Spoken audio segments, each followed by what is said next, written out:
SIR শুনানিতে হয়রানি অব্যাহত। টাকি রোডে হামাগুড়ি দিয়ে শুনানি কেন্দ্রে ভোটার পৌঁছলেন। বিশেষভাবে সক্ষম ভোটারকে নোটিশ।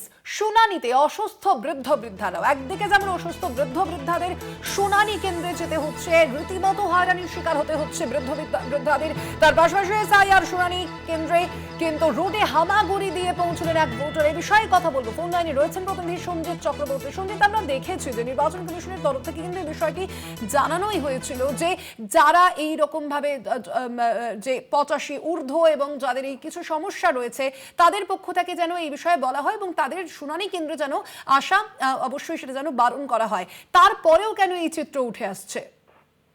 একেবারে নির্বাচন কমিশনের নির্দেশ অমান্য যে হয়েছে, বিএলওরাতে বাড়ি বাড়ি গিয়ে বিশেষ চাহিদা সম্পন্ন এবং যেসব অসুস্থ বৃদ্ধ বৃদ্ধা রয়েছে 85 বছরের উপরে তাদেরকে হ্যারিং করতে হবে বাড়িতে গিয়ে।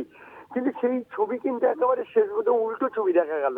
বসিরহাট মহকুমার যে সীমান্ত থেকে সুন্দরবনে, অর্থাৎ বিশেষ করে বসিরহাট 2 নম্বর ব্লকের বিডিও অফিসের খোলাপাতার যে পার্শ্ববর্তী যে মাঠ রয়েছে সেখানে একেবারে একটা অন্য ছবি। একেবারে হামাগুড়ি দিয়ে একজন বয়স্ক মানুষ আসছেন টাকি রোডের তাকে শুনানি নিতে। একেবারে হেঁটে হেঁটে তিনি শুনানি পর্বে এসে তিনি তার তথ্য পেশ করছেন। এই পাশাপাশি বিশেষ চাহিদা সম্পন্ন যারা রয়েছেন সহ এবং অসুস্থ বৃদ্ধ বৃদ্ধারা যাদের বয়স রয়েছে, কথা ঠিক মতো বলতে পারছেন না, ধরে ধরে তাদেরকে আনা হচ্ছে এবং এনে শুনানি পর্বে হাজির করা হচ্ছে। এর মধ্যেও কিন্তু লাইনে দাঁড়িয়েও বেশ কিছু অসুস্থ বোধ করছে, কেউ বসে পড়ছে, কেউ আবার দাঁড়িয়ে হয়েছে। এই নিয়ে কিন্তু রীতিমতো কিন্তু বিশেষ করে শুনানি পর্বে সেই অস্বস্তির ছবি ফের একবার দেখা গেল, বিশেষ করে এসআইআর নিয়ে।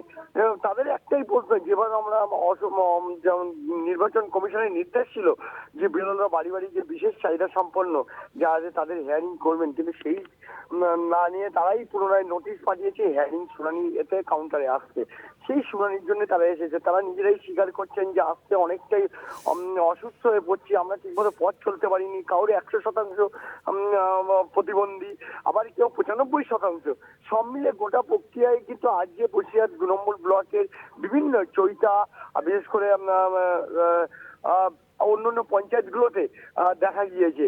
এবং সব নিয়ে কিন্তু নতুন করে এই বিশেষ চাহিদা সম্পন্নদের আজকে যে শুনানি পর্বে এসে তাদের পরিচয়পত্র দিয়ে তাদের হিয়ারিং এ ডাকা নিয়ে রীতিমতো তারা একরাশ ক্ষোভ উগড়ে দিয়েছেন। তার মধ্যে কিন্তু অসুস্থ বৃদ্ধ বৃদ্ধারাও কিন্তু তারা লাইনে দাঁড়িয়ে রয়েছেন। সব মিলিয়ে নতুন করে আবার প্রশ্নচিহ্ন দেখা গেল নির্বাচন কমিশনের নির্দেশ অমান্য করে আবার সেই লাইনে অসুস্থ বৃদ্ধ বৃদ্ধারা এবং বিশেষ চাহিদা সম্পন্নরা। সোনালী, ধন্যবাদ তোমায় সঞ্জিত।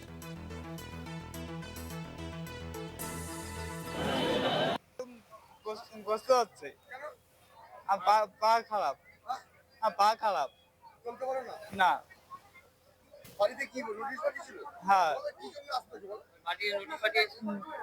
বাড়ি রসিদ পাঠাচ্ছে আসতে। তোমাদের বাড়ি গিয়ে হেয়ারিং করার কথা সেটা হয়নি? না হ্যাঁ? না কষ্টে আসতে হচ্ছে, কষ্টে আসতে হচ্ছে। আমি তো 80% প্রতিবন্ধী। হামাগুড়ি দিয়ে আসছেন? হ্যাঁ, হামাগুড়িতে আসলাম তো। কেন, কারণ? আমি হাঁটতে না পারলে হামাগুড়িতে ওই তো টাকি রোড থেকে এটা হেঁটে আসতে হবে তো। টাকি রোড থেকে এটা তো আমাকে কেউ ঘাড়ে করে নিয়ে আসি না, আমার তো হেঁটে আসতে হবে। হিয়ারিং সেন্টারে এই যে এই যে নির্বাচন কমিশনে এটা কি আপনারা মেনে নিতে পারছেন মন থেকে? না না না না হ্যাঁ? না, এটা এটা এটা হ্যারাস করা হচ্ছে তো। বিশেষ করে যারা প্রতিবন্ধী শারীরিক অসুস্থ যারা, তাদের পক্ষে এরা অনেক কষ্টকর ব্যাপার।